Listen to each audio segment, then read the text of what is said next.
Assalamualaikum warahmatullahi wabarakatuh. Perkenalkan nama saya Farhan Al-Badri dengan NIM 2023 05 221. Saya akan membacakan PPT saya, tugas akhir semester, mata kuliah Tata Kelola Bencana, yang berjudul Peran Stakeholder dalam Upaya Mitigasi Pencemaran Lingkungan Akibat Pertambangan Batubara. Yang pertama itu bab 1 latar belakangnya. Indonesia memiliki potensi batu bara yang sangat besar terutama di Sumatera Selatan yang menyumbang sekitar 37-80% dari total sumber daya nasional. Batu bara merupakan sumber energi strategis yang penting untuk pembangunan eksploitasi batu bara yang masih menimbulkan dampak negatif serius terhadap lingkungan dan kesehatan, seperti kerusakan ekosistem, pencemaran udara, serta risiko penyakit pernapasan bagi masyarakat sekitar. Pembangunan lingkungan. Oleh karena itu, pemerintah mengatur pengolahan pertambangan melalui berbagai peraturan dan melibatkan berbagai stakeholder untuk minimalkan dampak buruk serta menjaga keberlanjutan lingkungan dan kesejahteraan masyarakat.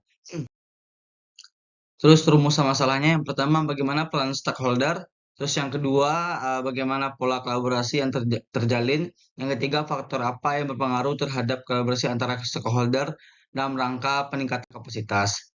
Terus kerangka teorinya, pengertian dan batasan. Bencana alam merupakan bencana yang timbul akibat pariwisata atau rangkaian peristiwa yang tidak berkaitan langsung dengan fenomena alam.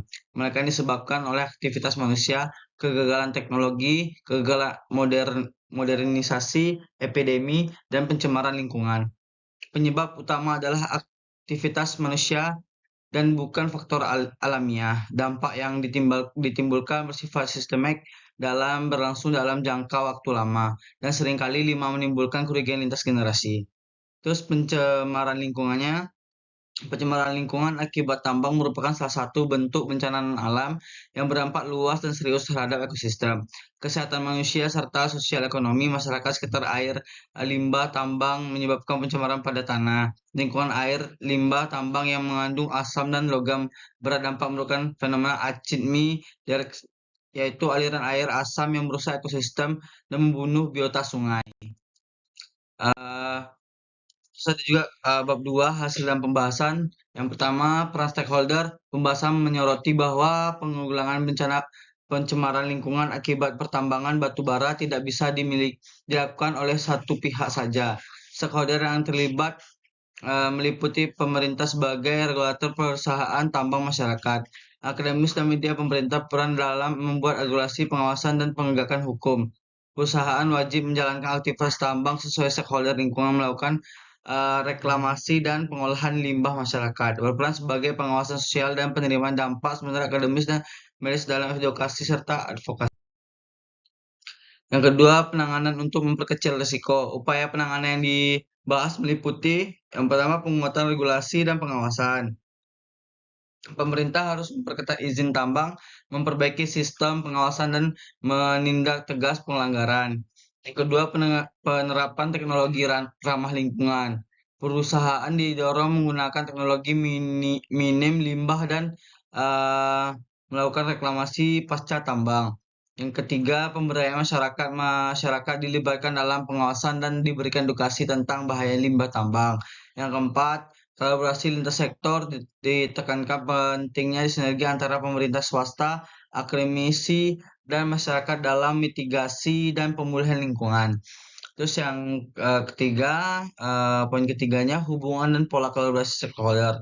Pembahasan menegaskan pentingnya pola kolaborasi Pathelik, yaitu kelibatan 5 unsur: pemerintah, dunia usaha, masyarakat, akademisi, dan media. Kolaborasi diperlukan agar penanganan pencemaran lebih efektif, mulai dari pencegahan, mitigasi, hingga pemulihan lingkungan. Faktor yang mempengaruhi kolaborasi antara stakeholder antara lain, yang pertama, komitmen dan transparansi semua pihak. Yang kedua, kesediaan data dan informasi. Yang ketiga, adanya ruang partisipasi masyarakat. Yang keempat, dukungan kebijakan dan budaya. Yang nomor 4, tantangan dan permasalahan. Beberapa tantangan yang didefinisikan dalam pembahasan. Yang pertama itu lemahnya pengawasan dan penegakan hukum. Yang kedua, konflik kepentingan antara pemerintah, perusahaan, dan masyarakat. Yang ketiga, rendahnya kesadaran lingkungan. Yang keempat, kurangnya transparansi dan partisipasi publik. Yang kelima, ketergantungan ekonomi masyarakat pada sektor tambang.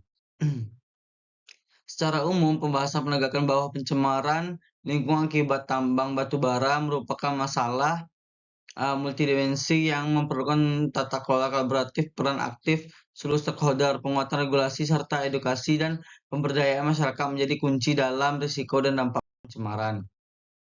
Itu yang terakhir, bab 3 penutupan itu kesimpulannya, eh, pencemaran lingkungan akibat pertambangan batu bara merupakan bencana alam yang berdampak luas pada ekosistem kesehatan manusia dan sosial ekonomi masyarakat sekitar yang permasalahan ini tidak dapat diselesaikan secara parsial melainkan memerlukan tata kelola kolaboratif yang melibatkan berbagai stakeholder seperti pemerintah, perusahaan tambang, masyarakat, akademisi, dan media. Kolaborasi Pethelik menjadi kunci utama dan mitigasi dan penggulangan pencemaran lingkungan mulai dari pencegahan, pengurangan risiko hingga pemulihan. Yang terakhir, faktor-faktor seperti lemahnya pengawasan, rendahnya kesadaran lingkungan, dan konflik tentang dalam penanganan masalah ini. Saran saya, pemerintah perlu melakukan regulasi, pengawasan, dan penegakan hukum terhadap aktivitas pertambangan. Perusahaan tambang wajib menerapkan teknologi ramah lingkungan, melakukan reklamasi dan pengolahan limbah yang baik. Masyarakat perlu diperdayakan dan dilibatkan dalam pengawasan serta edukasi tentang bahayanya pencemaran. Diperlukan transparansi, keterbukaan informasi, dan ruang diskusi publik dalam setiap proses pengolahan lingkungan tambang. Rekomendasi mendorong sinergi lintas sektor mulai pola kolaborasi Pathelik untuk menciptakan tata kelola pertambangan dan berkelanjutan. Mengembangkan program edukasi dan pelatihan bagi masyarakat sekitar tambang agar mampu beradaptasi dan berpartisipasi aktif dalam pengolahan lingkungan. Memperkuat kapasitas pemerintah daerah dalam pengawasan dan penegakan hukum. Meningkatkan penelitian dan inovasi teknologi untuk pengolahan limbah tambang yang lebih efektif dan ramah lingkungan.